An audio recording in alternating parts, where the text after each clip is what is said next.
Alfadus dengan Bu Nur Hidayah, di mana aksi nyata ini berjudul diseminasi budaya positif. Kami lanjutkan aja. Yang pertama kita akan mendengar sambutan dari kepala sekolah. Kepada kepala sekolah kami persilakan. Terima kasih Ansi. Bismillahirrahmanirrahim. Assalamualaikum warahmatullahi wabarakatuh.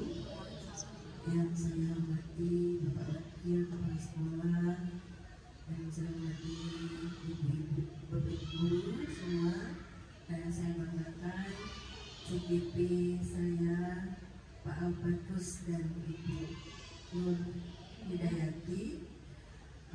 Baik Bapak Ibu, pada siang ini kita akan menyaksikan atau mendengarkan dari kedua CGP kita ini tentang diseminasi budaya positif, ya, yang mana di dalam diseminasi ini saya sebagai kepala sekolah berharap apa yang dibagikan oleh kedua CGP ini dapat Bapak Ibu sebagai guru serap ilmunya, ya. Pada siang ini yang akan diseminasikan oleh kedua CGP ini tentang budaya positif, yaitu perubahan paradigma belajar, disiplin positif, motivasi perilaku manusia, kebutuhan dasar, posisi kontrol, restribusi, keyakinan kelas, dan segitiga restitusi, ya. Tadi saya salah, restitusi, ya, bukan restitusi. Baik, harapan saya kepada kedua CGP ini sama seperti dulu. Harapan saya kepada GP kita dan CGP sebelumnya, yaitu dapat membagikan ilmu ini kepada Bapak Ibu guru yang hari ini hadir untuk menyaksikan aksi nyata mereka kepada Bapak Ibu guru. Mudah-mudahan apa yang akan mereka diseminasikan bisa Bapak Ibu serap dan Bapak Ibu aplikasikan ke dalam PBM sehari-hari. Itu saja mungkin karena sambutan dari saya mengucapkan selamat kepada kedua CGP. Semoga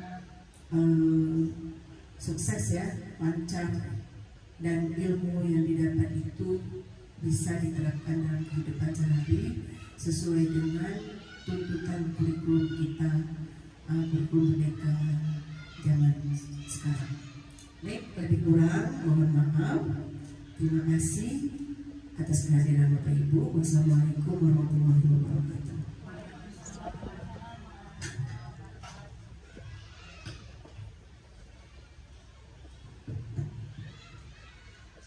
Terima kasih kepada Ibu Kepala Sekolah, Bu Kasmawati, yang sudah memberi sambutan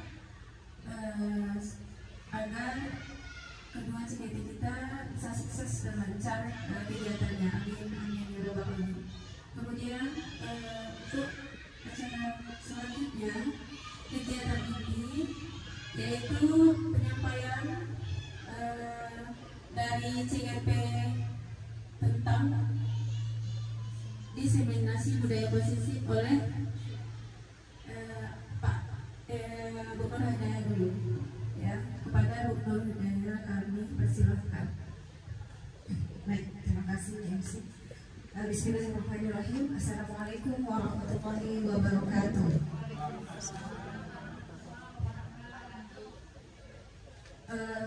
Terima kasih atas kehadiran Bapak Ibu semuanya, Ibu Kepala Sekolah. Terima kasih. Kami akan menyampaikan tentang diseminasi budaya positif. Sebelumnya semangat ibu-ibu, bapak, semangat, semangat siap, semangat. Oke, sebelum memulai aksi nyata, saya ada ice breaking dan Ibu Bapak dengarkan arahan saya. Sebagai guru, saya akan mengatakan silakan. Kalau saya bilang Ibu Guru mengatakan berdiri, semuanya berdiri. Tapi kalau saya tidak mengatakan berdiri, tidak mengatakan, Ibu Guru mengatakan, berarti tidak berdiri. Boleh bisa dipahami? Ibu Guru mengatakan berdiri. Nah, Ibu Guru mengatakan berdiri, jadi semua audiens berdiri. Tapi jika Ibu Guru tidak mengatakan, Ibu Guru mengatakan, berarti tetap duduk. Boleh kita mulai? Baik, kita mulai. Ibu Guru mengatakan, silakan berdiri. Ibu Guru mengatakan, maju ke depan. Silakan duduk. Ibu Guru mengatakan, mundur ke belakang. Ibu Guru mengatakan, silakan duduk. Terima kasih. Ya, ternyata diserap dengan baik ya. Ibu-ibu yang saya hormati, serta Bapak Wakil, Ibu Kepala Sekolah, kami akan menyampaikan diseminasi budaya positif.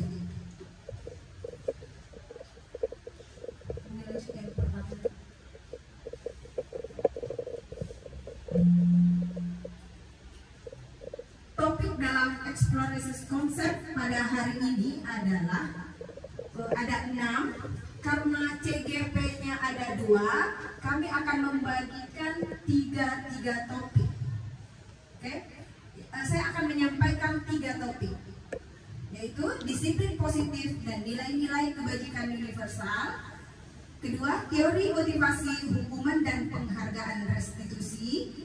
3, keyakinan kelas.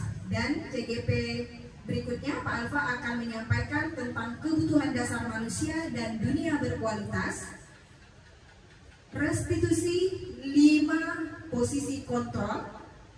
Kemudian restitusi segitiga restitusi.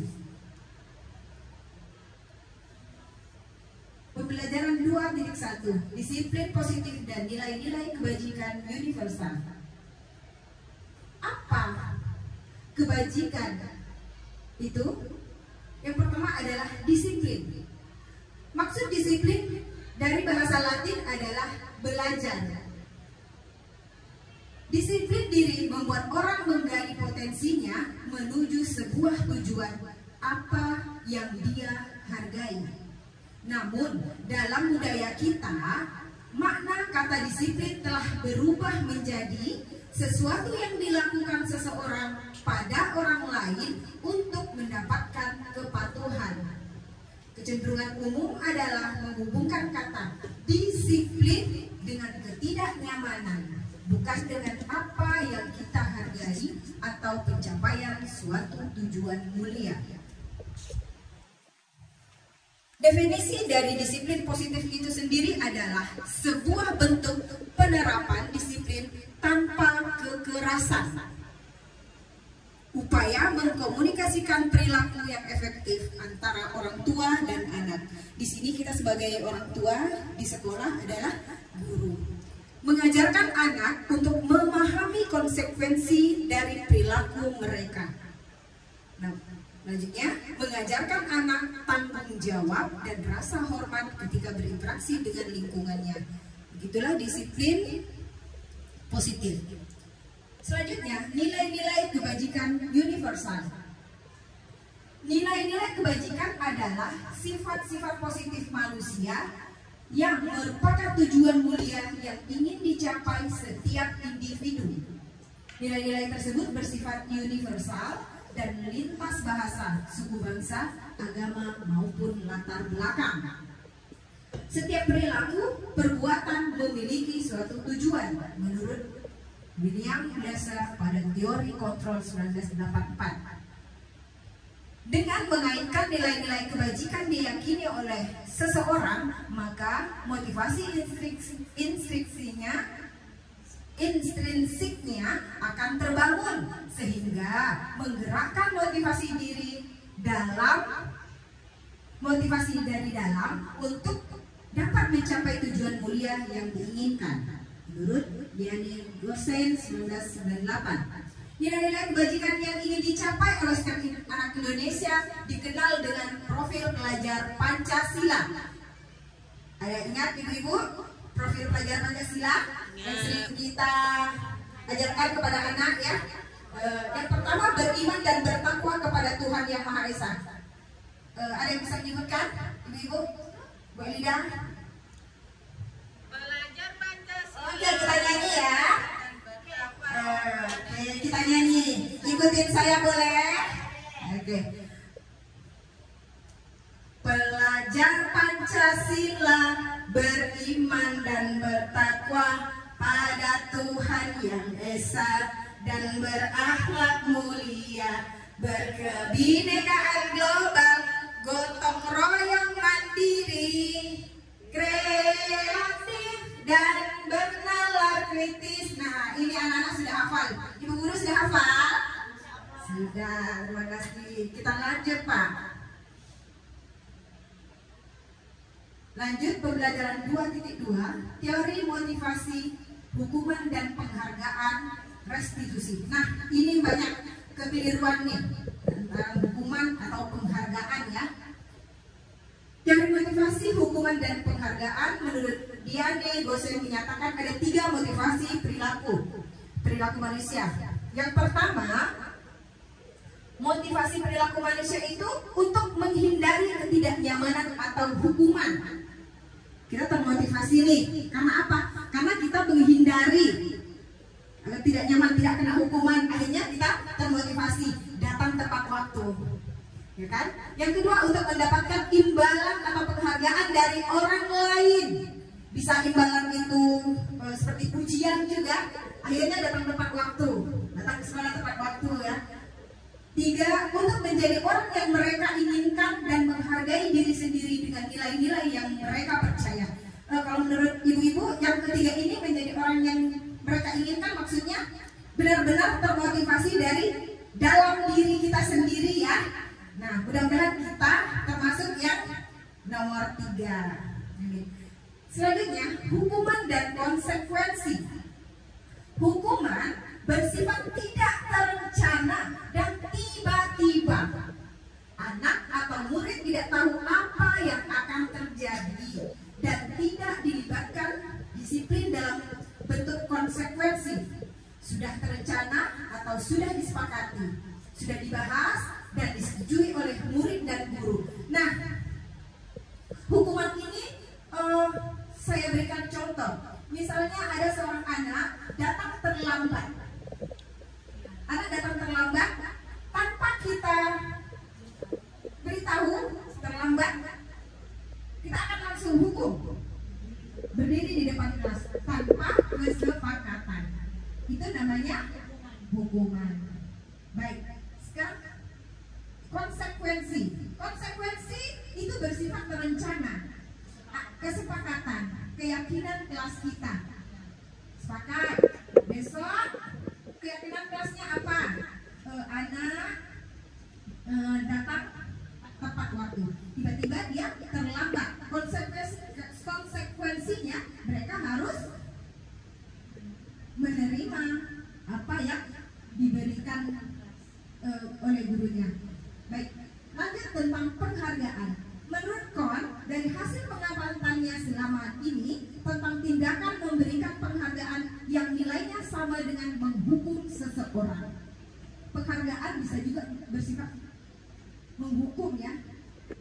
Yang pertama, pengaruh jangka pendek dan jangka panjang. Penghargaan tidak efektif. Kemudian penghargaan merusak hubungan. 3, penghargaan mengurangi ketepatan.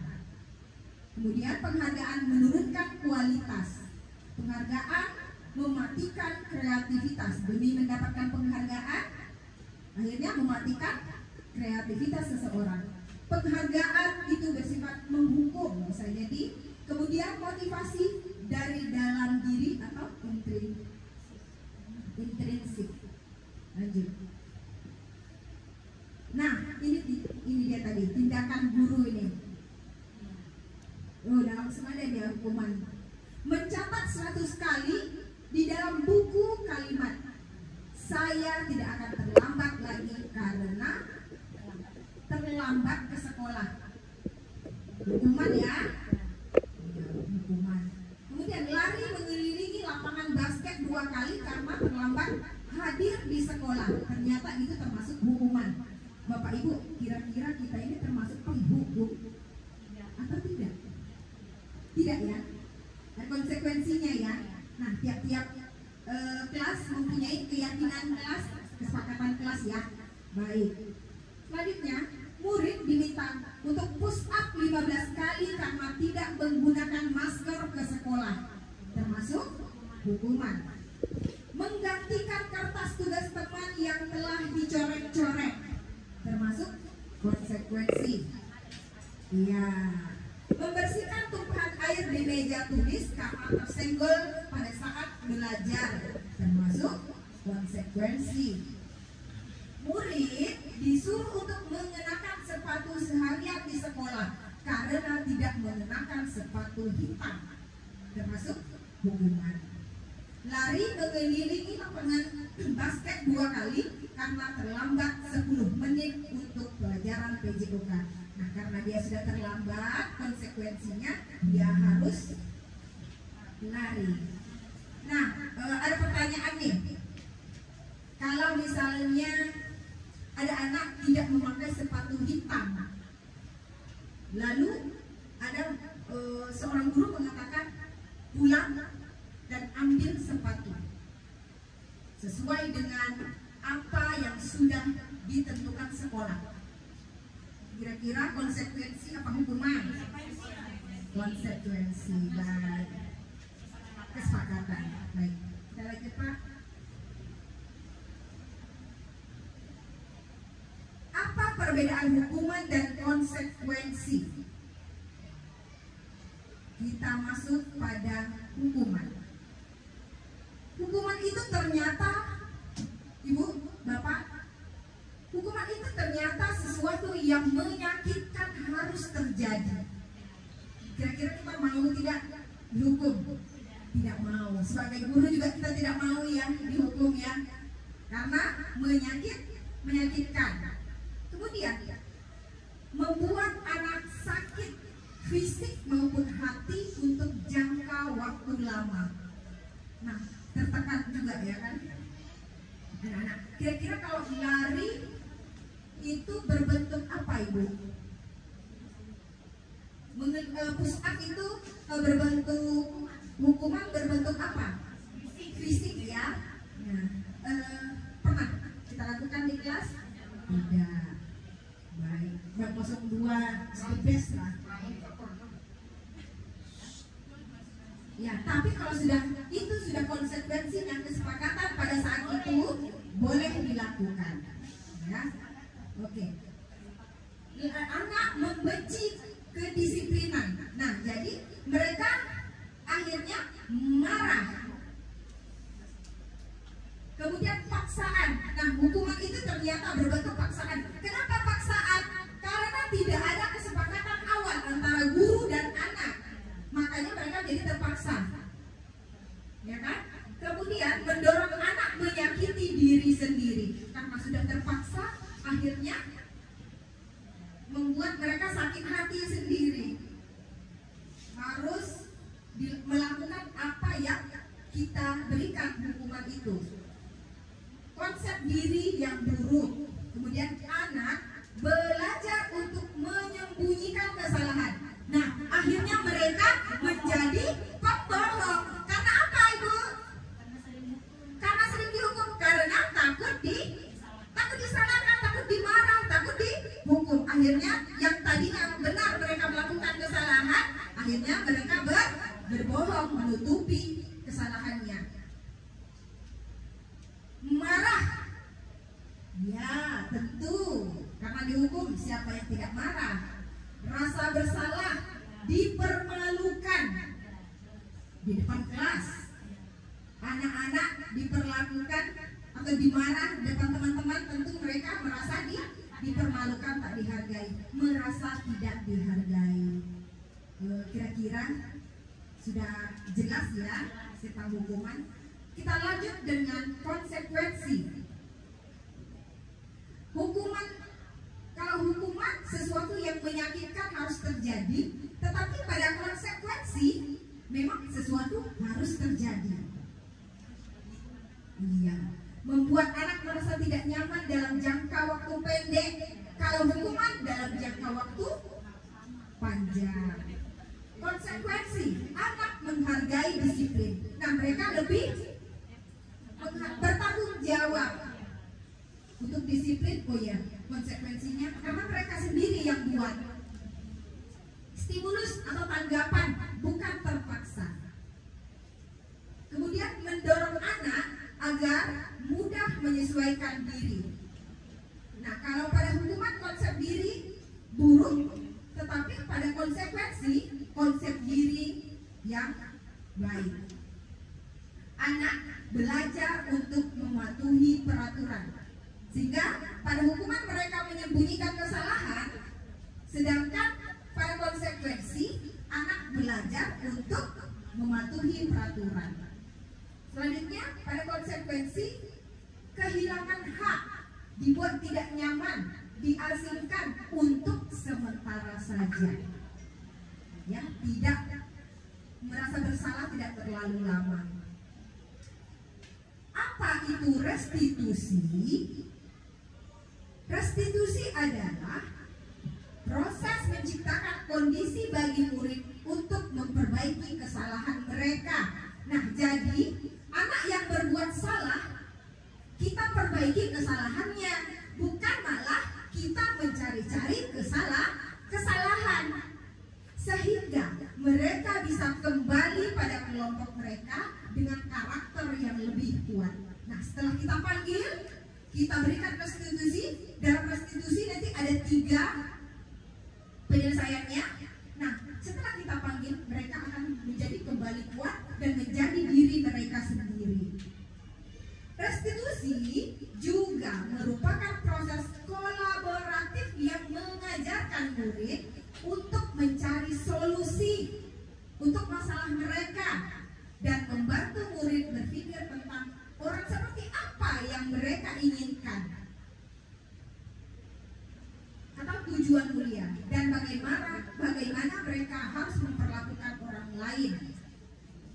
Pada restitusi ini kita tanyakan kepada anak, mau jadi apa sebenarnya mereka? Mengapa anak-anak itu melakukan itu? Ketika mereka berbuat salah, semua orang berbuat salah. Tetapi apakah guru pernah berbuat salah? Ibu juga pernah berbuat salah. Kita tanyakan, tentu anak-anak ibu membuat kesalahan itu tentu ada sebabnya. Kita tanyakan, kenapa Tadina tidak menulis? Kenapa Tadina tidak bawa buku? Kita tanyakan, kenapa Tadina kamu tumbuk temannya? Apa alasan kamu? Mereka berikan alasan. Tentu mereka mengatakan, Bu, tadi dia yang tumbuk saya dulu. Kita tanya, bukan kita langsung cecar mereka dengan menyalahkan, tetapi kita mencari solusi, bukan mencari kesalahan. 9 ciri-ciri restitusi. Yang pertama, bukan untuk menebus kesalahan, namun untuk belajar dari kesalahan. Yang kedua, memperbaiki hubungan yang tadinya tidak baik menjadi baik. Kemudian kita tawaran, bukan paksaan. Mau jadi apa kamu nak? Mau jadi apa nanti kamu nak? Restitusi menuntut untuk melihat ke dalam diri anak itu, potensi dirinya. Restitusi mencari kebutuhan dasar yang mendasari tindakan. Nah, yang kita tanyakan tadi, apa motivasi kamu melakukan itu? Kita tanyakan. Restitusi diri adalah cara yang paling baik. Restitusi fokus pada karakter, bukan tindakan. Restitusi fokus pada solusi, bukan kesalahan. Restitusi mengembalikan murid yang berbuat salah pada kelompoknya. Eksplorasi konsep, pembelajaran 3, keyakinan kelas. Nah, budaya positif selanjutnya adalah keyakinan kelas. Ada lingkungan positif, keyakinan kelas itu, dan peraturan kelas. Kita buat peraturan kelas dulu. Lingkungan positif, keyakinan kelas, dan peraturan kelas. Kita buat dulu. Kalau peraturan kelas itu kesepakatan kelas. Nah, ada satu kalimat, dilarang berisik. Kira-kira itu termasuk peraturan atau keyakinan?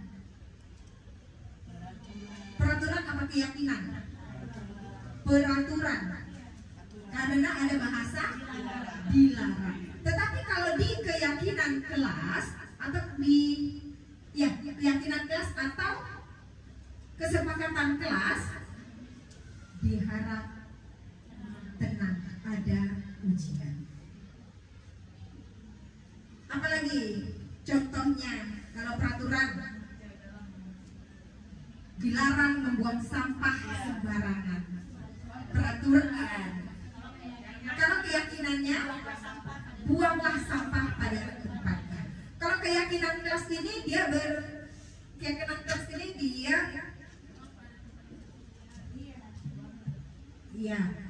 lebih halus bahasanya ya, tidak menggunakan bahasa dilarang. Nah, sekarang bahasa dilarang itu tidak digunakan lagi. Jangan dilarang, rasanya keras. Ada pertanyaan, kalau misalnya tiba-tiba ada anak ya main sepeda, jangan kencang-kencang. Kita ganti apa? Pelan-pelan, betul. Pelan-pelan, betul. Iya. Sebisanya boleh kata jangan, tetapi untuk biasanya dipakai untuk marketing. Jangan mampir karena ada ayam penyet. Kenapa dia menggunakan itu? Supaya orang jadi tertarik. Penasaran kok dilarang? Padahal itu enak, padahal itu rame orang. Tapi bahasa di situ dilarang. Baik, sampai di sini dari saya. Kita lanjut dengan CGP selanjutnya. Belum? Oke, masih ada. Kita lanjut lagi. Pembentukan keyakinan sekolah atau kelas. Oh, ternyata masih ada. Mau cepat-cepat selesai. Pembentukan keyakinan sekolah atau kelas. Keyakinan kelas bersifat lebih abstrak daripada peraturan yang lebih rinci dan konkret.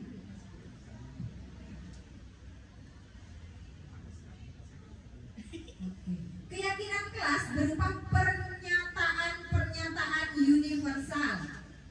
Pernyataan keyakinan kelas senantiasa dibuat dalam bentuk positif. Sudah kita ini tadi ya dibahas, keyakinan kelas senantiasa dibentuk dalam bentuk positif. Keyakinan kelas hendaknya tidak terlalu banyak sehingga mudah diingat dan dipahami oleh semua warga kelas.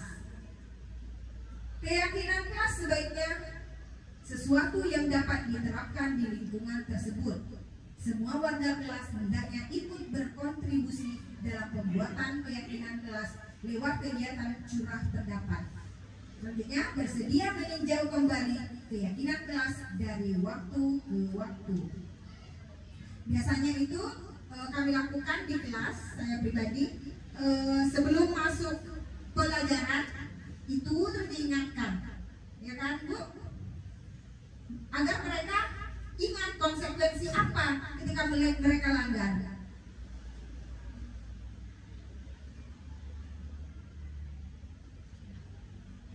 Yang mana yang merupakan keyakinan kelas dan mengapa?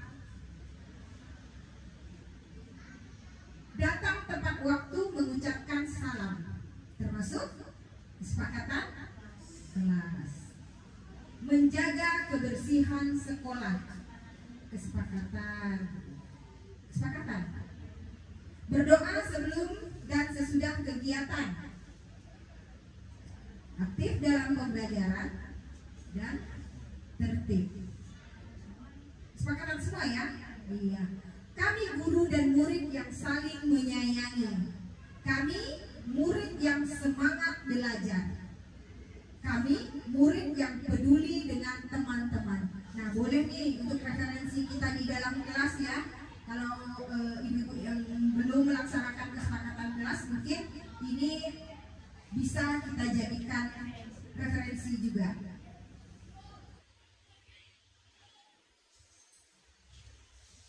Adapun prosedur pembentukan keyakinan sekolah atau kelas. Mempersilahkan warga sekolah atau murid-murid di sekolah atau kelas untuk bercurah pendapat tentang peraturan yang disepakati di kelas atau di sekolah. Lanjut mencatat semua masukan para murid. Kita catat dulu masukan mereka atau warga sekolah di papan tulis atau di kertas besar yang berukuran poster, di mana sebuah anggota kelas atau warga sekolah bisa melihat curah pendapat. Susunlah keyakinan kelas sesuai prosedur atau pembentukan keyakinan sekolah atau kelas. Gantilah dengan kalimat dalam bentuk negatif menjadi positif. Yang tadinya dilarang, kita ganti menjadi kalimat yang lebih positif. Kalimat negatif, contohnya jangan berlari di kelas atau koridor. Kalimat positifnya kita ganti dengan berjalanlah di kelas atau koridor. Tinjau kembali daftar curah pendapat yang sudah dicatat. Anda mungkin akan mendapati bahwa pernyataan yang tertulis di sana masih banyak yang berupa peraturan-peraturan. Selanjutnya, ajak warga sekolah atau murid untuk menemukan nilai kebajikan atau keyakinan yang dituju dari peraturan tersebut. Contoh, berjalan di kelas, dengarkan guru, datanglah tepat waktu, berada di bawah satu payung, yaitu keyakinan untuk saling menghormati atau nilai kebajikan hormat. Keyakinan inilah yang dimasukkan dalam daftar untuk disepakati. Kegiatan ini juga merupakan pendalaman pemahaman bentuk peraturan keyakinan sekolah atau kelas. Selanjutnya, tinjau ulang keyakinan sekolah atau kelas secara bersama-sama. Seharusnya setelah beberapa peraturan telah disatukan menjadi beberapa keyakinan, maka jumlah butir pertanyaan keyakinan akan berkurang. Sebaiknya keyakinan sekolah atau kelas tidak terlalu banyak. Bisa sekitar 3 atau 7 keyakinan saja. Jika terlalu banyak, mereka akan kesulitan untuk mengingatnya. Anak-anak susah mengingatnya. Setelah keyakinan dibuat, maka semua warga kelas dipersilakan meninjau ulang dan menyetujuinya. Sudah dari tadi yang tadinya kita tempel, kita kaji ulang lagi mana yang paling baik menurut warga kelas. Nantinya keyakinan sekolah atau kelas bisa dilekatkan di dinding kelas di tempat yang mudah dilihat. Peraturan. Selalu kembalikan buku ke tempatnya. Keyakinan kelasnya berarti termasuk tanggung jawab. Dilarang mengganggu orang lain, berarti mereka diminta untuk saling menghormati orang lain. Hadir di sekolah 15 menit sebelum pembelajaran dimulai. Pada keyakinan kelasnya, menghormati orang lain atau mereka berkomitmen datang 15 menit sebelum pembelajaran dimulai, berarti mereka berkomitmen. Dilarang melakukan kekerasan, termasuk keselamatan, menghormati orang lain. Dilarang menggunakan narkoba. Keyakinan kelasnya adalah kesehatan, untuk kesehatan. Bergantian atau menunggu giliran. Ya, disuruh bersabar, saling menghormati. Gunakan masker. Untuk apa? Keselamatan. Jangan berlari di kelas atau koridor. Kenapa? Untuk keselamatan atau keamanan. Nah, kalau penggunaan helm, kira-kira untuk apa penggunaan helm? Ibu, untuk keselamatan. Dengan kepala. Bisa nggak dilarang? Ya, biasanya ibu-ibu kalau pakai helm takut polisi atau untuk keselamatan? Takut polisi ya, kebanyakan ya. Takut benda.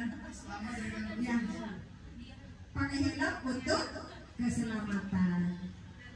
Baik, kami serahkan ke UMC. Terima kasih kami ucapkan kepada Bu Nurjaya sudah menyampaikan menggebu-gebu semangat. Semoga ilmu yang diberikan Bu Daya ya, kita apresiasi apa yang diberikan Bu Daya ilmunya hari ini mendapat manfaatnya bagi kita dan kita terapkan di kelas ya Bu ya. Insyaallah.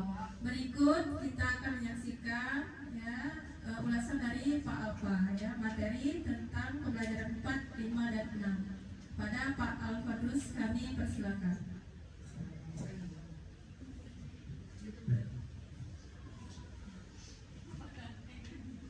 Terima kasih Bu Dekan. Assalamualaikum warahmatullahi wabarakatuh. Bapak Ibu semuanya, pada kesempatan ini saya akan menyampaikan pembahasan topik keempat, kebutuhan dasar manusia dan dunia berkualitas. Jadi tujuan kita mempelajari ini untuk kita mengetahui kebutuhan dasar kita sebagai manusia apa, baik sebagai siswa juga. Jika ada kebutuhan ini yang tidak terpenuhi, maka nanguminya manusia atau siswa kita itu akan mencari kebutuhan itu. Kemudian itulah yang akan menjadi sebab atau masalah di dalam kita mengajar di kelas jika ada satu kebutuhan saja yang tidak terpenuhi. Jadi kebutuhan dasar manusia itu ada 5. Yang pertama, udah pasti bertahan hidup. Contoh bertahan hidup itu makan, minum. Jadi contohnya di kelas, jika anak itu tidak dikasih uang jajan yang cukup oleh orang tuanya, dia akan berusaha memenuhi kebutuhan bertahan hidupnya dengan mengambil uang jajan temannya atau mengambil makanan temannya. Nah, inilah nanti yang terjadi beberapa masalah yang kita hadapi, seperti temannya meminta uang dari temannya atau makanannya sehingga terjadi keributan. Itu.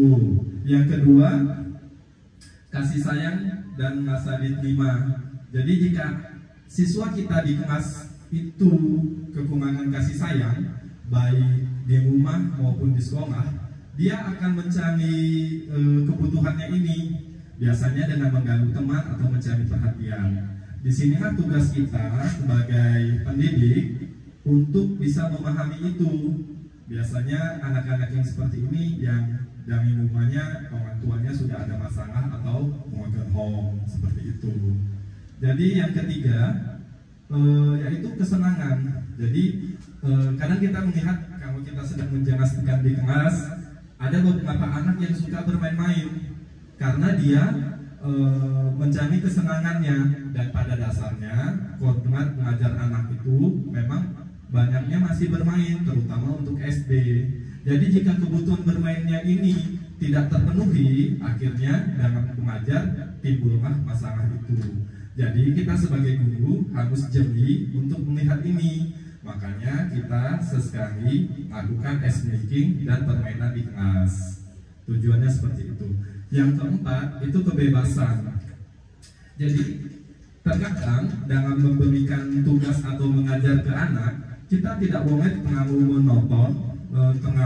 monoton atau memaksakan kamu harus membuat ini, tugasnya wajib ini, dan cara mengerjakannya wajib seperti yang Bapak Ibu contohkan. Jadi nggak bisa. Jadi mereka juga memiliki, jadi mereka menginginkan kebebasan. kita dapat memberikan tugas-tugas yang bervariasi kepada mereka selagi hal itu masih memenuhi tujuan dari pembelajaran yang kita lakukan.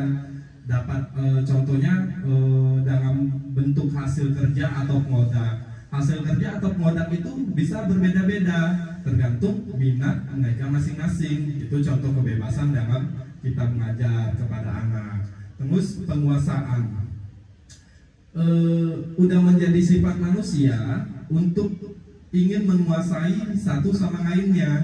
Jadi biasanya siswa-siswa yang ingin menguasai temannya atau ingin mengatur temannya, nanti akhirnya timbullah masalah atau keributan di antara mereka. Di situ juga kita harus paham, kita harus jeli untuk melihat hal ini. Jika ada siswa-siswa seperti itu, mungkin kita bisa memberikan sesuatu yang porsinya tepat. Bisa jadi dia ketua kelas atau sebagainya gitu. Jadi jika kita memahami 5 kebutuhan dasar manusia ini, insya Allah dalam mengajar kita dapat mengurangi timbulnya masalah-masalah yang tidak kita inginkan tadi. Jadi tujuannya itu bertahan hidup, kasih sayang dan rasa diterima, kesenangan, kebebasan, dan penguasaan. Kebutuhan bertahan hidup, survival. Kebutuhan yang bersifat fisiologis untuk bertahan hidup, misalnya kesehatan, rumah, dan makanan. Jadi udah hormat kita, kalau kita tidak mendapatkan hal ini, kita akan mencarinya bagaimanapun caranya, baik itu benar maupun tidak. Itulah yang terjadi pada siswa. Dan jangankan siswa, kita sendiri juga kadang seperti itu. Kebutuhan biologis sebagai bagian dari proses reproduksi, termasuk kebutuhan untuk bertahan hidup. Komponen psikologis pada kebutuhan ini mengikuti kebutuhan akan perasaan aman. Yang kedua adalah kasih sayang dan rasa diterima, kebutuhan untuk diterima. Jadi anak dalam sekolah atau mengajar, dia juga membutuhkan rasa untuk diterima dan diakui gitu. Jadi sesekali kita boleh memuji mereka, tetapi jangan berlebihan. Karena seperti yang disampaikan budaya tadi, bahwa penghargaan itu jika berlebihan dapat menghukum atau menjatuhkan kemampuannya jika berlebihan. Anak-anak yang memiliki kebutuhan dasar kasih sayang dan rasa diterima yang tinggi biasanya ingin disukai dan diterima oleh lingkungannya. Mereka juga akrab dengan orang tuanya. Biasanya mereka belajar karena suka pada gurunya. Jadi itu, pada poin ini kita harus menjadi pendidik yang disukai oleh siswa kita. Begitu. Mereka juga biasanya suka bekerja dalam kelompok. Jadi anak-anak yang butuh kasih sayang dan rasa diterima ini, mereka lebih nyaman kalau mengajarnya secara berkelompok daripada individu. Jadi kita dalam mengajar jangan terlalu monoton, sesekali bentuklah kelompok mengajar mereka. Untuk penguasaan, kebutuhan pengakuan atas kemampuan. Jadi anak-anak itu, kita pun juga pada dasarnya semua manusia butuh diakui atas prestasinya, diakui atas kemampuannya. Kadang kan kita kalau pekerjaan itu kita yang ngerjakan, tetapi yang disebut orang lain tentu kita nggak terima. Jadi seperti ini juga yang dialami oleh siswa kita. Anak-anak yang memiliki kebutuhan dasar akan penguasaan yang tinggi biasanya selalu ingin menjadi pemimpin. Yang saya katakan tadi, dia ingin menjadi, contohnya kita tempatkan dia sebagai ketua kelas, wakil, atau sekretaris, seperti itu. Mereka juga suka mengamati sebelum mencoba hal baru dan merasa kecewa jika melakukan kesalahan. Jadi anak-anak seperti ini biasanya sifatnya lebih perfeksionis karena dia suka mengatur. Jadi kita harus paham hal-hal itu. Mereka juga biasanya rapi, sistematis, dan selalu ingin mencapai yang terbaik. Untuk kebebasan, kebutuhan akan pilihan. Jadi anak-anak ini menginginkan kebebasan memilih apa yang ingin mereka lakukan. gitu. Anak-anak ini dengan kebutuhan kebebasan yang tinggi menginginkan pilihan. Jadi mereka tidak suka sesuatu yang berjalan terlalu monoton dan biasa-biasa aja.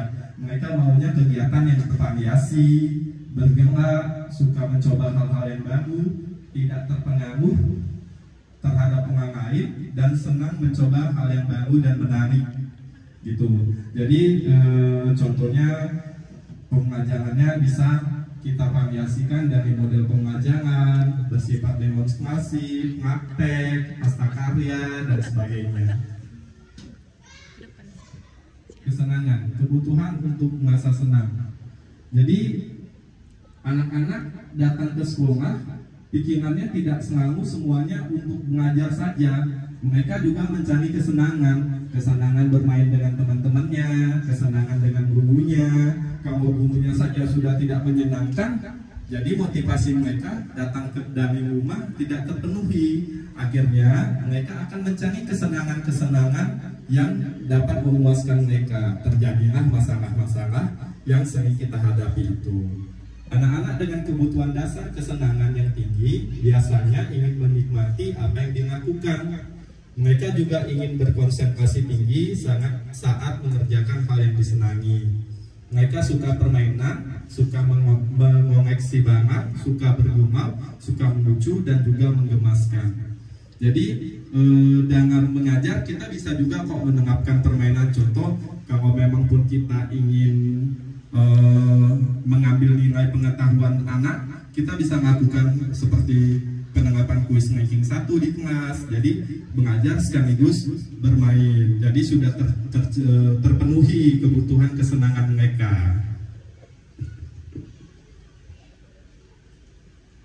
Ini ada beberapa kasus atau beberapa contoh. Sebutkan kebutuhan apa yang sedang berusaha dipenuhi oleh anak-anak ini. Tadi kan seperti yang saya sebutkan, kebutuhan dasar manusia ada 5. Dari kasus ini kita coba identifikasi anak-anak ini berusaha memenuhi kebutuhan yang mana. Contoh 1, Dinda, seorang anak kelas 3 SD, begitu tiba di rumah, sepulang dari sekolah, menangis dan mengadu pada ibunya bahwa dia benci pada Ibu Mani, gurunya. Menurut Anda, kebutuhan apa yang berusaha dipenuhi oleh Dinda? Jika jawabannya seperti ini, jika Dindanya bicara seperti ini, Ibu guru bilang, aku tidak boleh bersenandung sewaktu mengerjakan tugas. Katanya kelas harus tenang, tidak ada suara, dan enggak semut jadinya. Kadang kita waktu lagi ngajar atau menjelaskan, ada anak-anak kita yang suka nyanyi-nyanyi atau bersenandung gitu. Jadi sebenarnya dia sedang berusaha memenuhi satu dari kebutuhan 5 dasarnya tadi. Yang manakah ini? Apakah kebebasan, penguasaan, cinta dan kasih sayang, atau kesenangan? Kesenangan. Kebebasan? Kesenangan. Kesenangan. Kesenangan. Senang nyanyi kan? Cinta dan kasih sayang ya Bu Mudi? Bu Mudi jawab, coba Bu Mudi jawab dulu.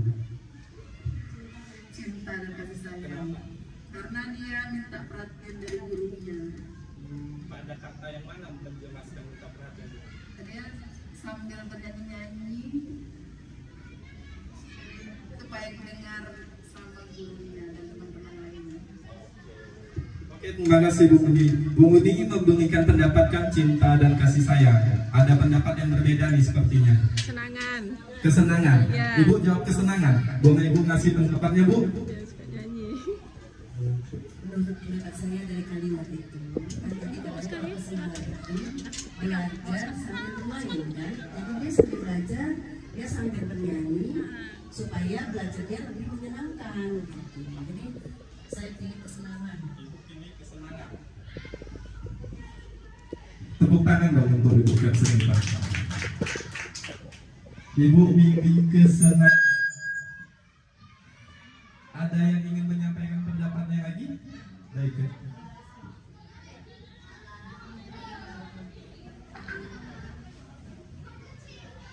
Ayo, siapa mau ngasih pendapatnya lagi?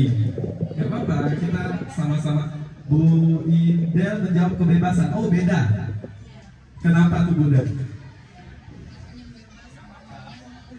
Ini kan pendapat yang Iya, Bapak Ibu.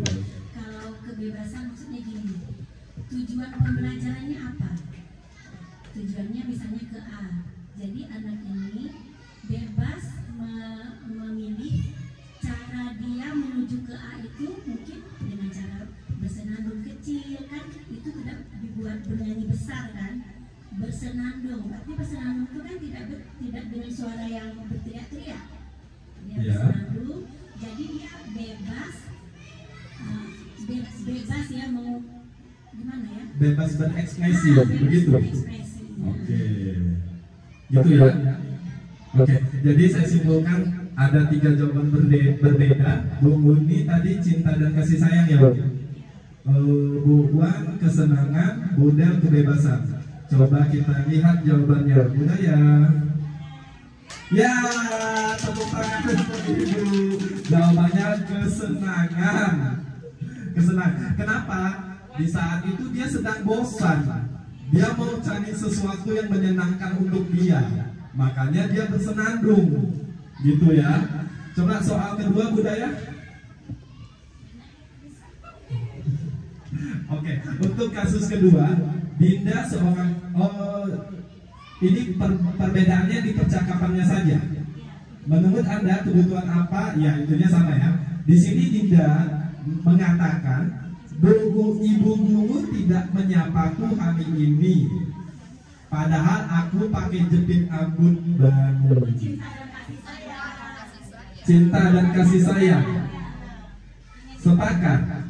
Ya, kayaknya cukup mudah. Karena dia minta perhatian gitu ya. Dia minta perhatian. Jadi dia minta cinta dan kasih sayang. Apakah benar cinta dan kasih sayang? Coba budaya. Ya, benar, cinta dan kasih sayang. Ya, di sini Dinda sedang berusaha memenuhi kebutuhannya karena dia minta perhatian. Jadi sesekali Bungen juga kalau kita lihat anak-anak kita mungkin pakai sepatu baru atau tas baru, kita puji-puji dikit gitu. Dia sedang mencari kebutuhan cinta dan kasih sayangnya. Ya. Coba kasus ketiga budaya. Masih sama dengan Dinda. Dinda di sini mengatakan, aku sebel, gambarku tidak rapi. Malah ibu guru nunjukin ke teman-temanku di kelas, di depan kelas. Jadi gambarnya tidak rapi dan gurunya nunjukin. Jadi akhirnya dia sebel. Menurut ibu-ibu dia memenuhi apa? Kebebasan, penguasaan, cinta dan kasih sayang atau kesenangan? Apa bukunya? Penguasaan. Coba Bu ya, bisa bantu jelaskan Bu ya. Saya beri penguasaan karena di situ ada kalimat aku sebel, gambarku tidak rapi. Itu kan yang menunjukkan bahwa dia kecewa dengan hasil yang dia buat. Jadi itu penguasaan. Iya. Oke. Ada yang lain? Kebebasan. Oh, bertentangan dengan Bu Muni, Bu Del. Ada yang lain lagi? Bu Zanika apa? Coba Bu Zanika. Ini kan dengan pendapat kata beda kan. Menurut saya kebebasan. Kenapa? Kebebasan. Dia kan sudah menggambar tuh hasil kerjanya. Berarti kita anak-anak kan biasa menggambar sesuai dengan maunya kan. Bebasnya, kebebasannya. Seharusnya kita jadi guru, kita akan bilang bagus saja walaupun gambar tuh apa-apa yang dia gambarkan, rambutnya orang aja dengan orang ini itu dibuat, tapi kita kasihlah nilainya yang berapa gitu, tapi tidak boleh kita tidak boleh menghakimi sepihak gitu ya. Iya betul. Iya bebas. Oke. Itu aja. Oke, terima kasih Bu Dika. Jadi begini ya, Bapak Ibu, di sini kan dia menggambar, oke, mungkin gambarnya tidak rapi, mewarnainya, mengatakan. Tetapi dalam gambar itu, kita kan tidak hanya menilai kerapiannya saja. Ada mungkin kombinasi warnanya, mungkin bisa jadi ada ide menggambarnya apa. Kadang kan kalau anak 3 SD paling gambarnya gunung 2 segitiga gitu kan. Terus ada sawah di bawahnya, sungai, rumah kecil satu. Tetapi mungkin di saat ini gambarnya tidak rapi, tetapi idenya berbeda. Itu kan juga menjadi poin penilaian. gitu ya. Oke, budaya, coba kita lihat apa jawabannya. 1, 2, 3. Iya, perluasan. Bu Iya. Terima kasih Bu Iya. Coba budaya, ada kasus selanjutnya nggak? Oke, kasus selanjutnya ini masih Dinda, banyak ya kasus Dinda ini. Dinda bilang, aku bosan, masa pengajarnya cuma gitu-gitu aja. Dia bosan, ini kayaknya cukup mudah nih. Dengan ibu guru aja, dia bosan, gurunya cuma ngajarnya cuma metode ceramah begitu-gitu aja. Kira-kira kebutuhan mana yang tidak terpenuhi untuk Dinda ini? Kebebasan. Kebebasan ya. Iya, sepertinya dia ingin bebas. Coba budaya. Ya, betul. Ternyata udah mulai lancar, teman-teman kita udah mulai paham ya. Oke, kita masuk ke topik kelima, pengajaran 5 posisi kontrol. Jadi, untuk 5 posisi kontrol ini, kita sebagai pendidik memiliki 5 pilihan posisi.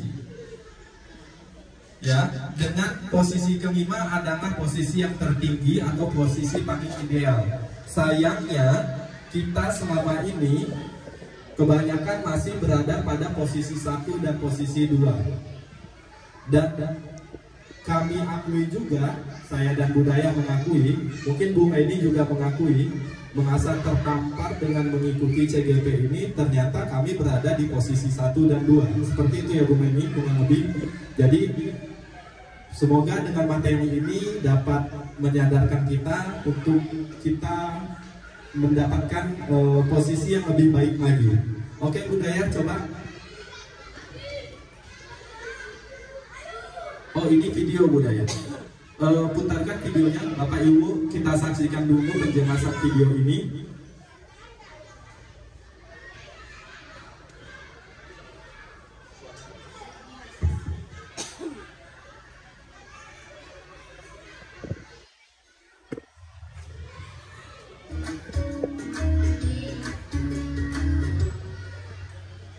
Salam bahagia Ibu dan Bapak Guru hebat. Dalam penerapan disiplin positif restitusi, salah satu program yang dikembangkan adalah 5 posisi kontrol. 5 posisi kontrol dalam restitusi adalah proses perjalanan seorang pendidik agar dapat mengenali dirinya. Pada video kali ini, kita akan membahas tentang 5 posisi kontrol yang dikembangkan oleh Diane Dawson dan contoh penerapannya.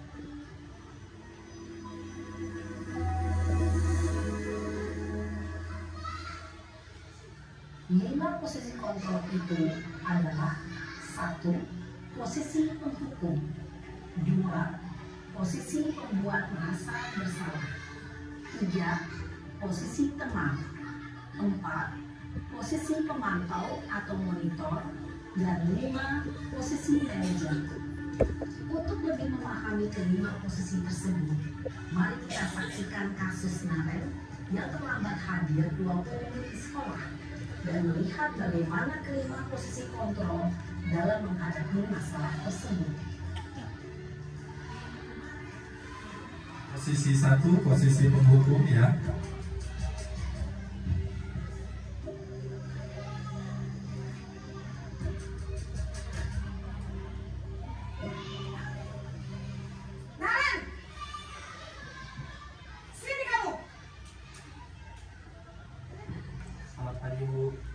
Selalu terlambat. Kamu deh, pasti terlambat. Maaf Bu, saya Apa? Apa coba? Alasan kamu apa lagi? Kapan sih kamu tidak terlambat? Malas sekali ya kamu jadi anak. saya Dasar pemalas.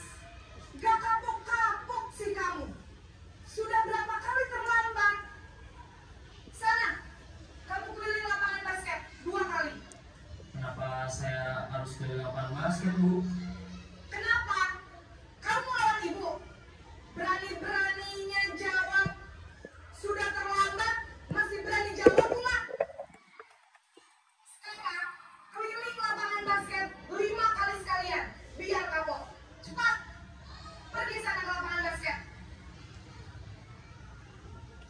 Posisi penghukum biasanya berbicara dengan nada tinggi, menghabis, menunjuk-nunjuk, menyakiti, dan menyindir. Hukuman bisa berupa fisik maupun psikis. Ibu dan bapak guru hebat. Dampak yang terjadi pada murid ketika guru berada pada posisi penghukum adalah murid cenderung akan memberontak, bahkan menyimpan dendam.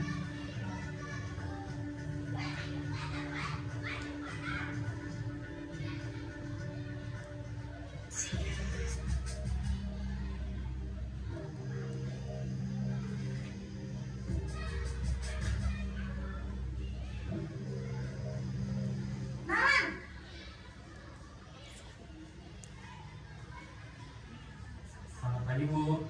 Naren, kamu kenapa terlambat lagi, nak?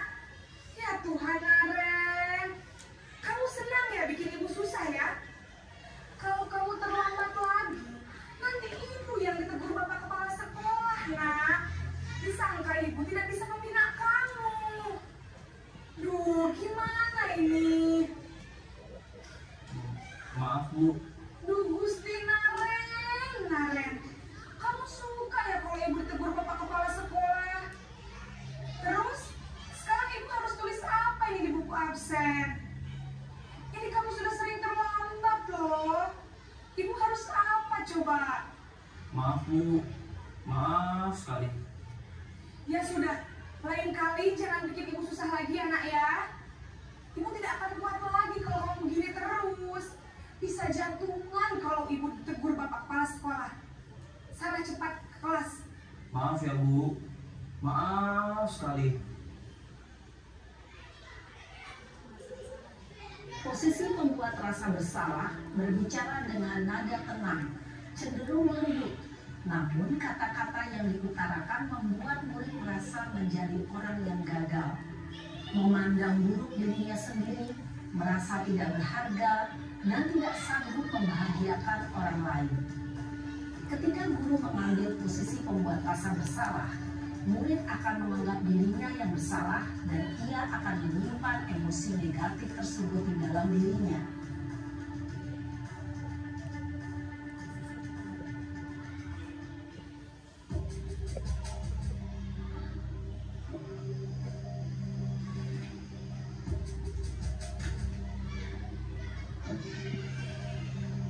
Naren,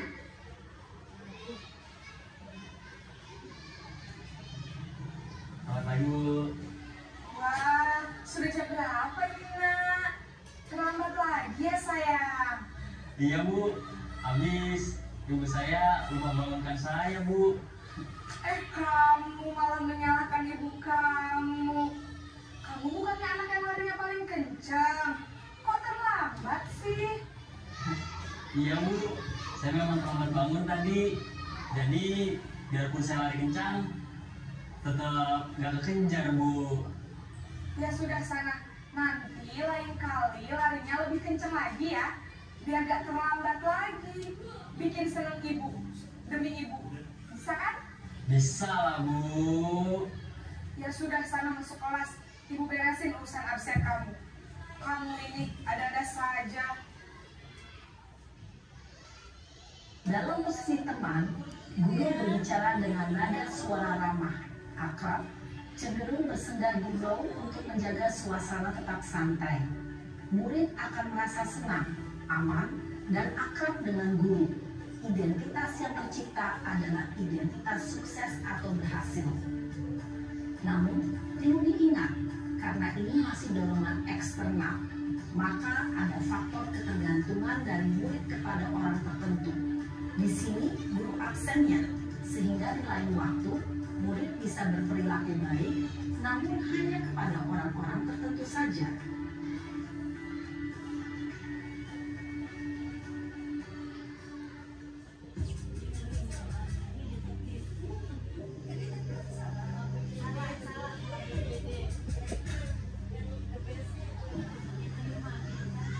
Naren!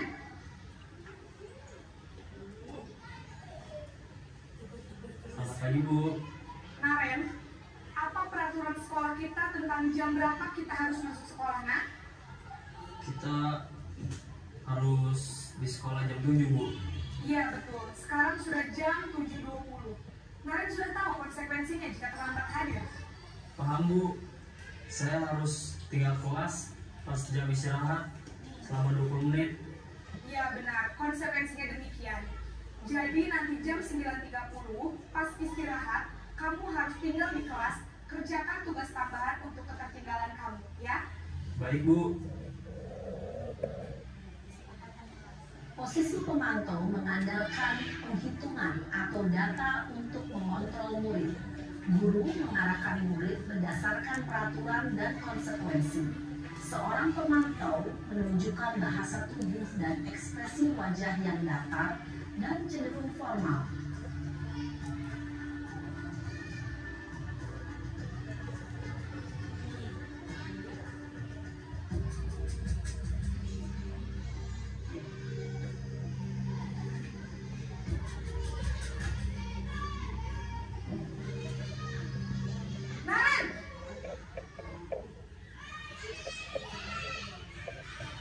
Selamat pagi, Bu.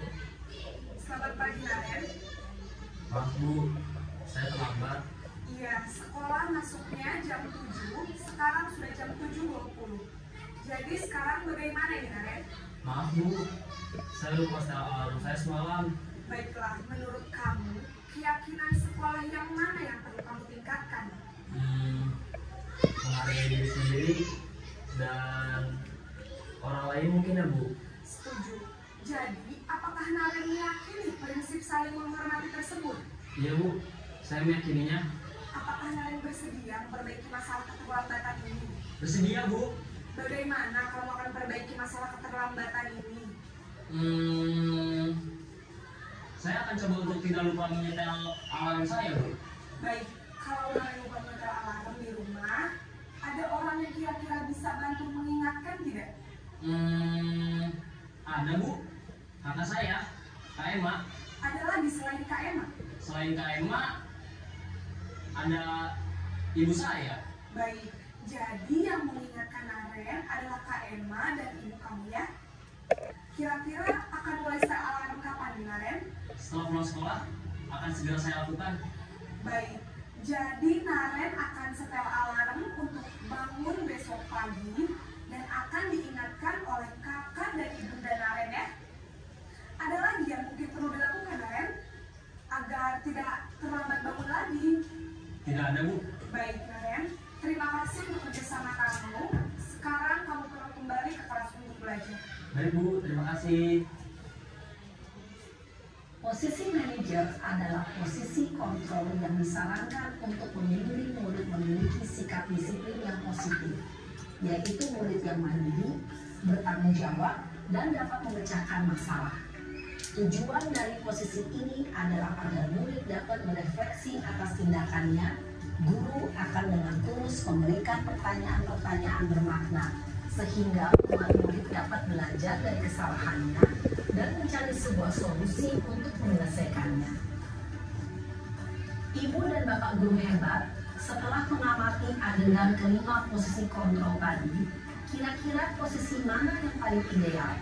Posisi mana yang dapat menunjang motivasi intrinsik murid? Ya, tentu posisi manajer. Nah, Bapak Ibu, kita udah melihat 5 videonya. Jadi dari kelima posisi ini, kira-kira coba tanyakan pada hati kita sendiri, tak usah dijawab kuat-kuat. Kita berada di posisi mana selama ini? Kalau saya sepertinya saya penghukum ya, Bu. Kayaknya saya posisi dulu. Sepertinya intinya kita bersama-sama bersatu padu untuk mengejar kita berada di posisi manajer ya. Jadi di posisi ini kita tidak hanya menyalahkan siswa saja, kita bersama-sama siswa mencari solusi bersama. Jadi masalah dia selesai, semoga tidak terulang lagi. Ya kalau terulang lagi, ya kita lakukan lagi posisi manajer. Jadi kita tidak tunggu bosan-bosan mengingatkan mereka. Kalau bisa sih solusi itu siswanya sendiri yang mencetuskan, jadi dia bisa lebih mematuhinya. Oke. Ini ada beberapa pertanyaan. Saya kecewa sekali dengan kamu. Ini posisi membuat Omar merasa bersalah. Kamu tidak pernah benar melakukannya. Ini jika mengucapkannya seperti ini berarti dia posisi penghukum. Ayolah, lakukan demi ibu atau bapak. Ada kata ayolah, mengajak, itu bahasa teman.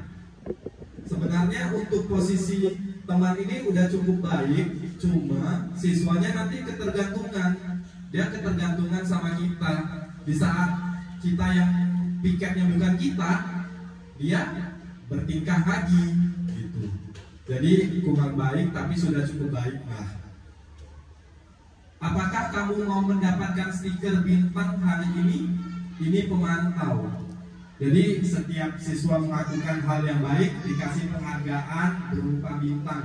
Untuk dapat memberikan siswa itu penghargaan kan siswanya dipantau dulu sama dia. Mana yang baik dikasih bintang, mana yang tidak baik tidak dikasih bintang. Jadi ini posisi pemantau. Bagaimana kamu bisa menyelesaikan masalah ini? Kita mencari solusi atas masalah yang sedang dihadapi. Ini posisi manajer. Kamu selalu yang paling terakhir. Emang kenapa kamu siswa ngumpulnya terakhir? Kan nggak apa-apa juga, yang penting tepat waktu. Berarti itu penghukum. Kamu memang pun tidak bisa tepat waktu, kita berikan keringanan waktu. Oke, budaya. Ya, ini adalah segitiga restitusi. Jadi pada posisi manajerial tadi, untuk menghadapi siswa yang sedang bermasalah, baik seperti terlambat tadi, yang dilakukan ibu guru piket tadi di video adalah melakukan langkah-langkah berdasarkan segitiga restitusi. Kenapa disebut segitiga? Karena ada 3 langkah yang harus diikuti. Ya udah ya. Pertama, menstabilkan identitas. Kedua, validasi kebutuhan. Dan ketiga, menanyakan keyakinan. Jadi akhir atau ujung dari segitiga institusi ini, kita menanyakan keyakinan yang sudah kita bentuk di keyakinan kelas tadi untuk selalu berhubungan. Ya, lanjut budaya.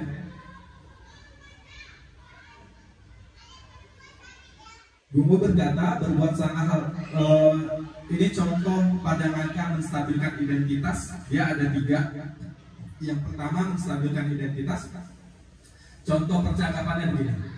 Gurunya berkata berbuat salah itu hal yang manusiawi. Jadi kalau ada siswa berbuat salah, kita nggak perlu menghakimi berlebihan. Cukup kita katakan berbuat salah itu hal yang manusiawi. Tidak ada manusia yang sempurna. Bapak ibu juga buat salah. Kita pasti bisa menyelesaikan permasalahan ini. Bapak ibu tidak tertarik untuk mencari tahu siapa yang benar, siapa yang salah. Bapak ibu lebih tertarik untuk menyelesaikan masalah. Kalau kamu menyalahkan dirimu sendiri terus menerus, apakah kamu bersikap baik pada dirimu sendiri? Kurang lebih itu percakapan pada bagian menstabilkan identitas. Lanjut budaya. Ini validasi kebutuhan. Kamu bisa saja akan melakukan hal yang lebih dulu, tapi kamu tidak melakukannya. Lanjut budaya. Ini untuk menanyakan keyakinan sebagai ujung dari tahapan segitiga restitusi untuk mendapatkan solusinya. Apa nilai yang kita percaya di kelas atau di sekolah kita? Ini menanyakan keyakinan kelas tadi. Untuk lebih jelasnya, ini juga ada videonya. Akan lebih jelas kalau sudah menyaksikan video langsung contohnya. Lanjut budaya. Putarkan budaya.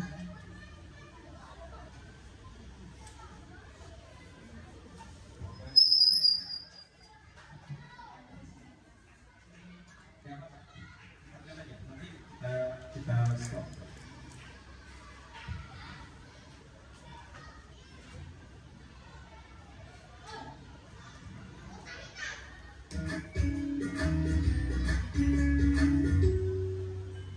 Salam dan bahagia Ibu dan Bapak guru hebat. Pada video kali ini kita akan membahas tentang salah satu program disiplin positif yang diterapkan di lingkungan sekolah yang dikenal dengan nama restitusi.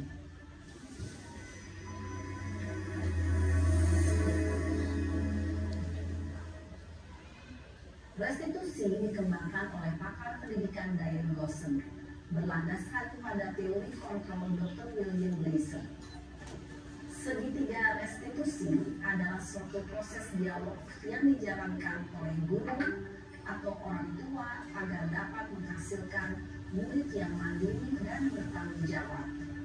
Pada saat guru di posisi manajer, aspek yang dikembangkan pada murid adalah motivasi intrinsik, sehingga penanaman nilai-nilai kebajikan dapat tumbuh dan berkembang menjadi suatu kebiasaan positif yang akhirnya membentuk karakter murid.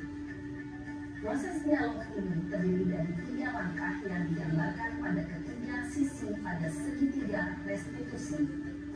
Sisi pertama adalah menstabilkan identitas. Sisi yang kedua adalah validasi tindakan yang salah. Dan sisi yang ketiga adalah menanyakan keyakinan.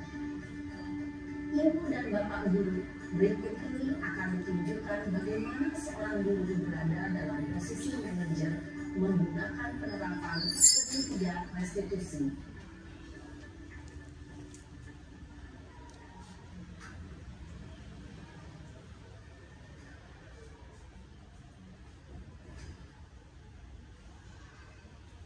Siang Sarah. Siang, Sob. Sudah lama nggak ketemu Sarah? Kenapa hari ini ada di sini? Kesel, Pak. Kesel banget. Masa aku dikatain tukang fitnah, Pak? Ya aku marah lah. Aku balik ngatain Eka di depan kelas. Kesel banget. Oh begitu. Ya pasti kamu marah dan kesal. Bapak juga akan marah apabila ada yang menuduh Bapak seperti itu. Kemudian pada saat itu kamu mau melakukan apa? Ya saya langsung ngatain Eka lah, Pak. Kesel banget. Saya bentak-bentak dia depan teman-teman lain. Oh begitu. Pasti kamu melakukan seperti itu karena suatu alasan tertentu kan? Iyalah, masa saya diam saja, Pak? Ya saya bela diri lah. Masa saya dituduh tukang fitnah? Ya wajar lah. Mempertahankan harga diri itu sesuatu yang penting buat kamu. Untung kamu tidak bertindak lebih gegabah lagi. Hanya membentak-bentak. Iya, Pak. Untung saya masih bersabar dan hanya membentak saja. Sudah gemes padahal, saya pasti bela diri lah. Ya pasti ya. Tapi kamu memilih untuk tetap bertahan dan bersabar. Kamu memilih untuk tidak berbuat lebih parah lagi kan? Iya. Nah, sekarang coba kita lihat lagi tindakan kamu yang bentak-bentak Eka di kelas. Tindakan kamu itu kira-kira sesuai dengan keyakinan kelas atau prinsip kamu tidak? Enggak lah, Pak. Capek, Pak, jadi pemarah. Jadi keyakinan atau prinsip mana yang kurang sesuai dengan keinginan kamu? Ya, saya sebenarnya sangat menghargai orang lain. Mungkin saat itu saya menjadi emosi, jadi tidak menunjukkan sikap itu. Kamu meyakini tidak menghargai orang lain itu penting buat kamu? Yakinlah, Pak. Iya, setuju. Kita harus saling menghargai. Namun ada juga keyakinan yang kita sepakati yang perlu kita jalankan apabila kita sedang marah, bukan? Ya, saya bisa lebih proaktif, mulai dengan diri sendiri. Saya bisa jadi lebih bersabar, mengambil waktu jeda untuk berpikir mau apa selanjutnya. Kira-kira kamu bersedia memperbaiki masalah ini tidak? Bersedia, Pak. Kalau kamu memperbaiki masalah ini, kamu akan menjadi orang seperti apa? Saya akan menjadi orang yang bertanggung jawab kali ya, Pak. Dan senantiasa proaktif. Iya. Menurut kamu, bagaimana rasanya menjadi orang seperti itu? Ya nyaman lah, bangga bisa bersabar dan menahan diri. Baiklah kalau begitu. Yuk kita pikirkan bagaimana memperbaiki masalah ini.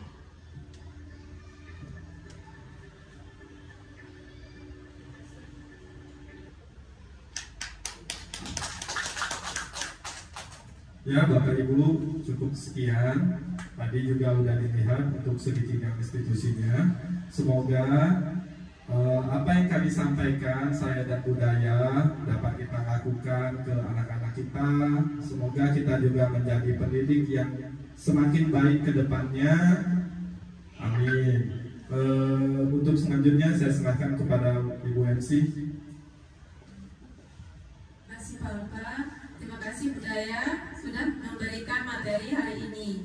Dan terima kasih kepada Ibu Kepala Sekolah yang sudah memberi kesempatan dan ibu-ibu lain yang sudah meluangkan waktunya ya menyaksikan materi yang disampaikan oleh Pak Alpa dan Bu Nur Hidayat.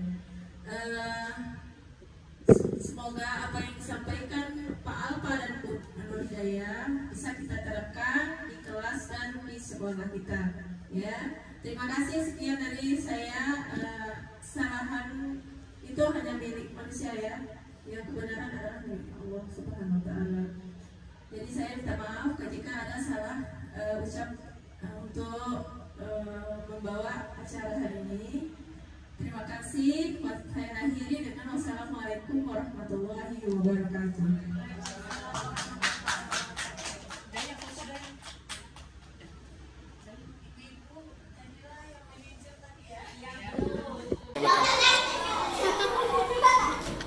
Selamat pagi anak-anak Bapak semua. Pagi. Apa kabar kalian hari ini? Baik. Sehat semua? Sehat. Tidak sehat semua. Vero dan Niki tidak masuk karena sakit. Ya. Jadi anak-anak Bapak semua, hari ini Bapak mau membuat keyakinan keras yang halus. Nanti kalian patuhi. Keyakinan keras ini yang membuat adalah kalian. Tadi Bapak udah membagikan post-it ke kalian, kertas yang tadi. Tulislah sebuah keyakinan yang kalian inginkan di situ. Satu, masing-masing satu. Oke, mulai.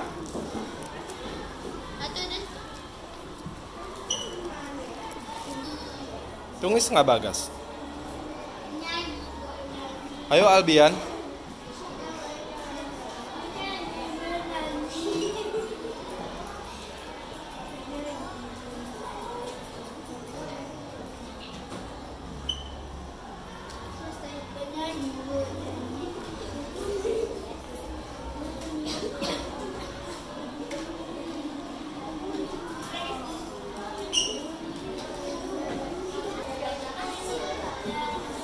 Ayo ditempel, iya.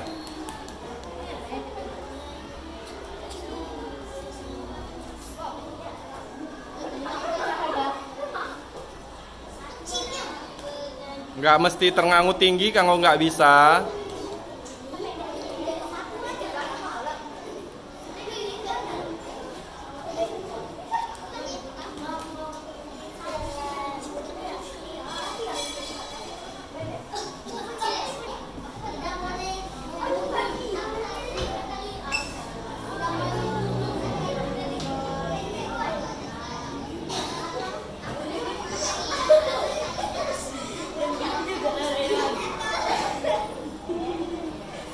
Kayak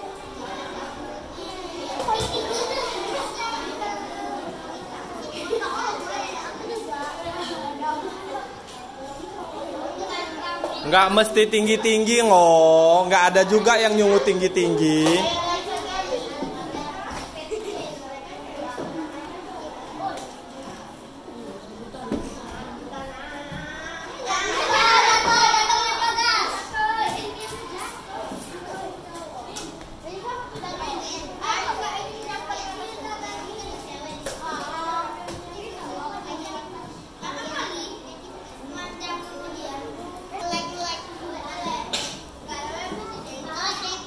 Sabar, bergantian.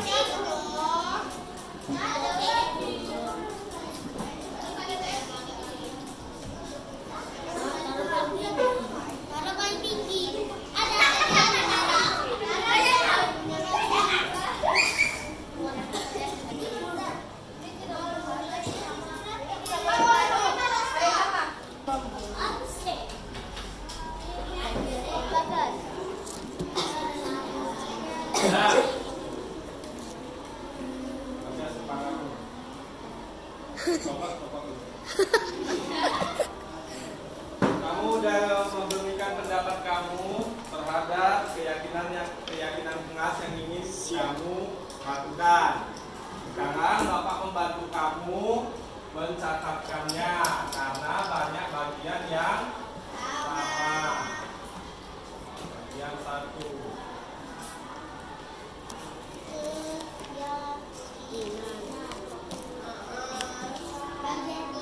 Ini ada tidak boleh jangan-jangan dan mengalami saat ada gunung maupun tidak ada gunung. Tidak boleh berkelahi, tidak boleh berbisik di kelas, tidak boleh makan di kelas, tidak boleh bisik, tidak boleh berkelahi, tidak boleh mengadu, tidak boleh mengadu-ngadu, tidak boleh duduk di meja. Jika anak-anak hampir tidak dapat nilai bagus maka harus dikasih PR. Jika ada satu PR setiap minggu. Harus kerjakan PR. Tidak boleh mengantem. Mengantem, mengganggu teman, mengadu segala macam itu masuk ke bully.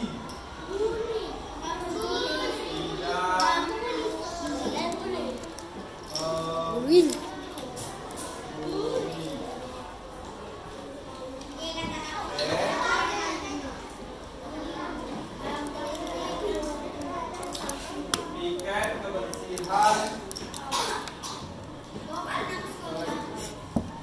PR berarti kebersihan menjaga lingkungan.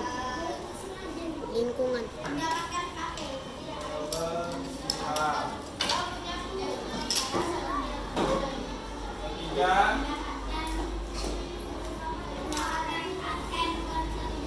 yang akan memotong pembicaraan teman dulu. Tugas ya.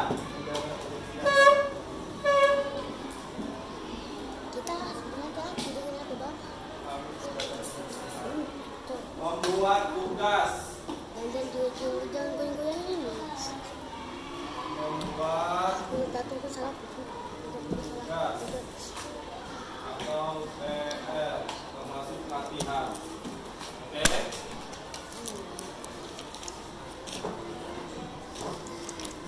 Sudah, kira-kira itu inti dari keyakinan yang kalian mau atau keyakinan keras yang kalian mau. Bagian 2.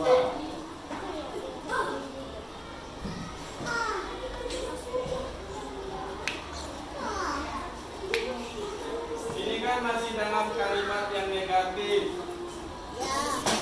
Ayo kita ubah menjadi kalimat yang lebih positif. Tidak membuli, positifnya apa?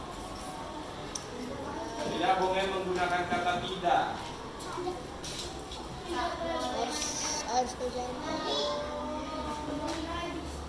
Hubungi itu berarti tidak rukun, maka harus rukun. Harus damai. Dan saling menghargai. Damai, Kak. Menjaga kebersihan sudah positif kalimatnya? Sudah. Menjaga kebersihan.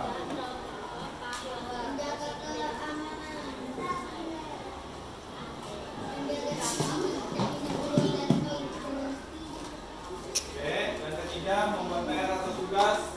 Apakah ini sudah positif? Sudah positif.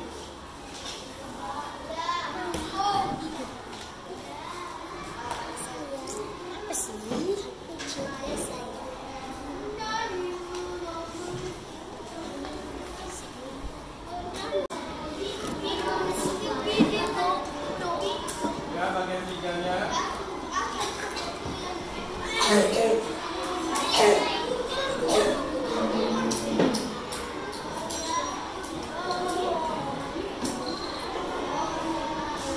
Ini, ayo, perhatikan sebentar. Bagian tiganya kita mencari nilai kebajikannya. Untuk rukun dan saling menyayangi kebajikannya apa? Apakah disiplin? Apakah kebersihan?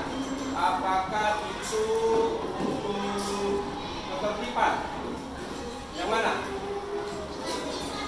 Ketertiban ya?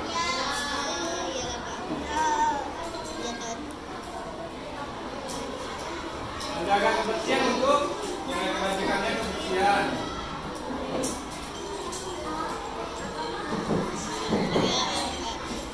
Kalau membuat tugas atau PR, apa nilai kebajikannya? Apa yang ingin kita capai di situ? Bertanggung jawab.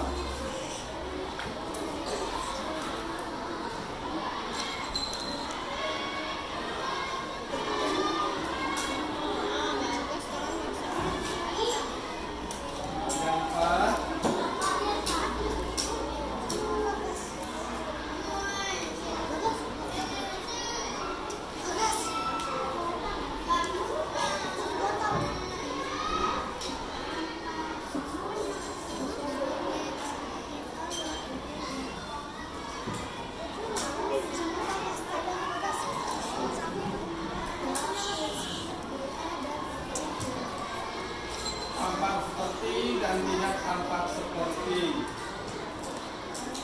Kalau untuk rukun dan saling menyayangi, berarti kalau kamu contoh yang melanggarnya apa?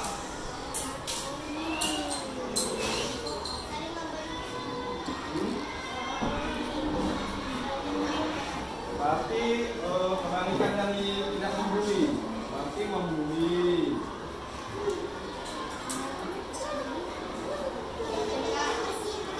Menjaga kebersihan berarti tidak menjaga kebersihan. Tidak membuat tugas sampai PR.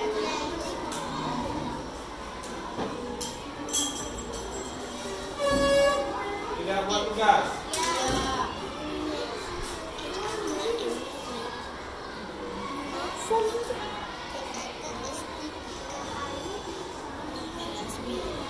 Berarti yang ini harus kamu hindari ya. Sedikit lagi.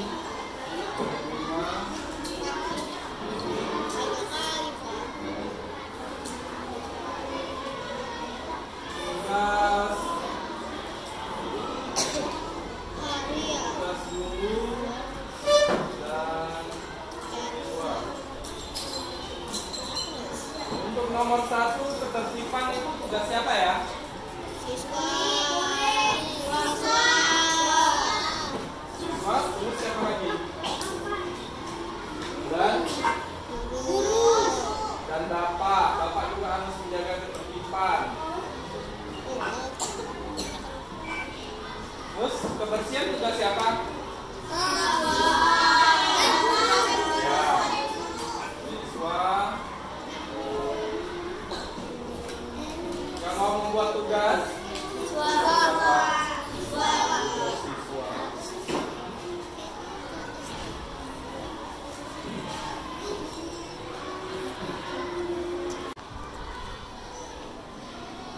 Ya, anak-anak bapak simpulkan keyakinan kelas kita sudah jadi. Tadi anak-anak bapak sudah mengisi footnote-nya, sudah bapak baca dan kita kelompokkan. Jadi keyakinan kelasnya sebagian besar dapat dikelompokkan menjadi 3 kelompok. Yang pertama, 1, tidak membuli. Kedua, menjaga kebersihan. Dan ketiga, membuat tugas. Kemudian kalimat anak-anak bapak tadi kita buat dalam kalimat yang positif. Yang pertama, rukun dan saling menyayangi. 2, menjaga kebersihan. 3, membuat tugas dan PR. Untuk bagian 3, nilai kebajikannya, tidak membuli itu adalah ketertiban, menjaga kebersihan adalah kebersihan, dan membuat tugas adalah bertanggung jawab. Untuk bagian 4-nya, tampak seperti dan tidak tampak seperti. Tidak rukun dan saling menyayangi itu tidak tampak seperti membuli. Untuk menjaga kebersihan, tidak menjaga kebersihan, untuk sikap yang tidak tampaknya, dan untuk bertanggung jawab itu tidak tampaknya, tidak buat tugas dan PR. Kemudian bagian 5, tugas guru dan tugas siswa. Rukun dan saling menyayangi itu adalah tugas anak-anak Bapak, tugas siswa dan tugas guru Bapak sendiri. Dan yang kedua, menjaga kebersihan itu adalah tugas anak-anak Bapak semua dan tugas Bapak juga. Dan yang ketiga, membuat tugas dan PR itu adalah tugas siswa, tugas kamu semua ya. Oke, untuk terdengar, berperilaku dan terlihat. Yang terdengarnya hidup rukun dan saling menyayangi itu harus terdengar seperti memberikan ucapan terima kasih, minta tolong, tidak mengejek teman. Berperilaku rukun dan saling menyayangi itu masuk sikap kamu dalam berperilaku di kelas. Membuat tugas itu adalah perilaku kamu juga. Dan untuk terlihatnya itu menjaga kebersihan. Cukup sekian keyakinan kelas kita anak-anak. Semoga kita dapat menjalankannya dengan patuh dan bertanggung jawab. Terima kasih.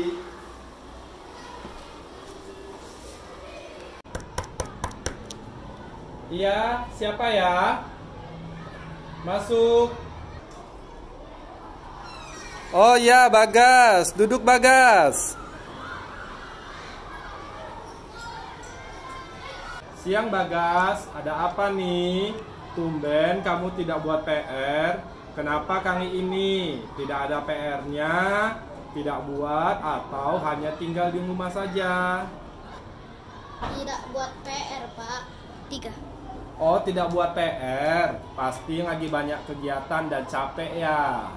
Iya, Pak. Lagi banyak tanding bola, jadi capek. Bapak juga lagi banyak tugas nih. Kadang ada juga tugas yang terlambat Bapak kerjakan. Jadi wajar nggak ya kalau terlambat atau kadang kita ngangai terhadap tugas kita. Kemudian Bagas, habis kamu tanding bola, kamu melakukan apa ya? Saya habis tanding bola, saya tidur dan malas membuatkan PR. Oh, wajar nggak? Namanya juga udah capek ya. Tapi nanti kamu tetap akan menyusul mengerjakan PR ini bukan? Iya, Pak. Nah, sekarang kita lihat. Tidak membuat PR, kira-kira sesuai tidak dengan keyakinan kelas atau prinsip kamu? Enggak lah, Pak. Jadi apa prinsip kamu, Bagas? Saya biasanya selalu buat PR. Kali ini lagi capek saja. Bagas, kamu percaya kan bahwa buat PR itu sangat penting? Percayalah, Pak.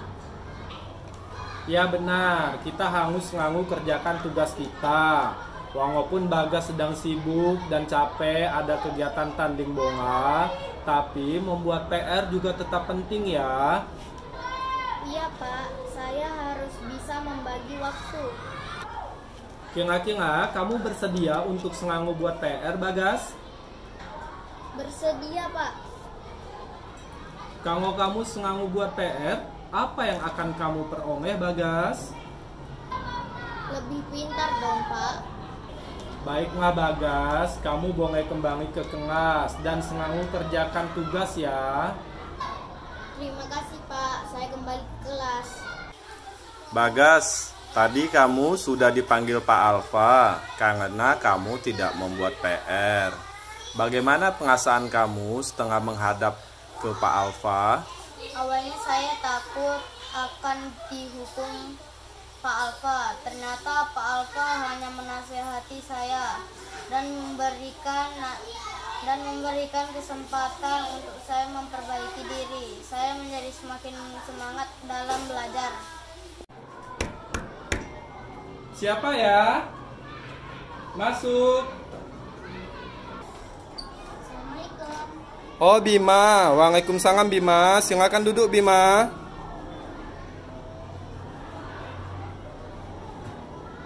Bima, apa kabar Bima? Kabar baik, Pak. Bima, tadi Bapak dapat informasi dari Ibu Iza, guru piket kita.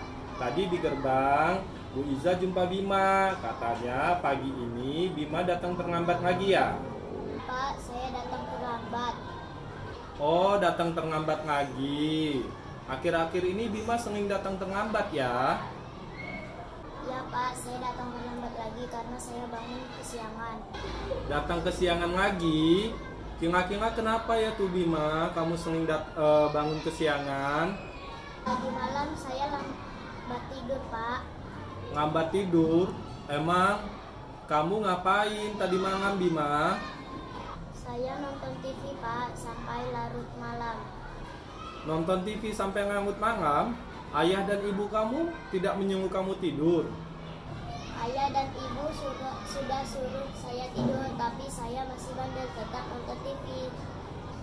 Oh, pasti sengguh sekali ya filmnya. Oh, wajar lah. Kadang bapak juga begitu. Kalau tontonannya lagi sengguh ya. Pak, film kesukaan saya. Nah, sekarang Bima, menurut kamu datang terlambat terus setiap pagi itu baik atau tidak? Itu tidak baik lah Pak. Nah, sekarang kita lihat, datang terlambat itu sesuai dengan keyakinan kelas kita atau prinsip hidup kamu tidak ya Bima? Enggak lah Pak. Jadi, apa prinsip kamu? Saya harus datang tepat waktu Pak. Jadi, sekarang apa yang harus kamu lakukan untuk memperbaiki itu Bima? Saya tidak boleh tidur terlalu malam lagi Pak. Kamu percaya kan bahwa datang tepat waktu itu penting? Percaya Pak. Nah, selain untuk tidak tidur terlalu malam lagi, apa lagi ya yang kita harus lakukan agar Bima bisa bangun pagi dan tidak terlambat? Saya bisa setel alarm Pak. Ya betul Bima, kamu setel alarm. Selain itu Bima, ada tidak di rumah yang bisa membantu Bima membangunkan Bima di waktu pagi hari? Ada Pak, ibu saya atau kakak saya. Ya betul Bima, bisa minta tolong kepada ibu dan kakak kamu. Saya berjanji Pak, untuk selanjutnya saya tidak terlambat lagi. Bagus Bima, selalu berusaha untuk datang lebih pagi ya Bima. Baik Pak. Baiklah Bima, kamu boleh kembali ke kelas. Ikuti pengajaran dengan baik ya Bima. Terima kasih Pak, saya pamit kembali ke kelas. Bima, tadi kan kamu sudah Bapak panggil. Kita bicara tentang keterlambatan kamu mengangkat sekolah. Bagaimana perasaan kamu setelah Bapak panggil tadi? Pada awalnya saya takut akan dihukum. Ternyata Pak Alfa hanya menasehati. Dengan begini saya jadi semangat untuk bangun pagi. Saya senang jika dinasehati dengan baik.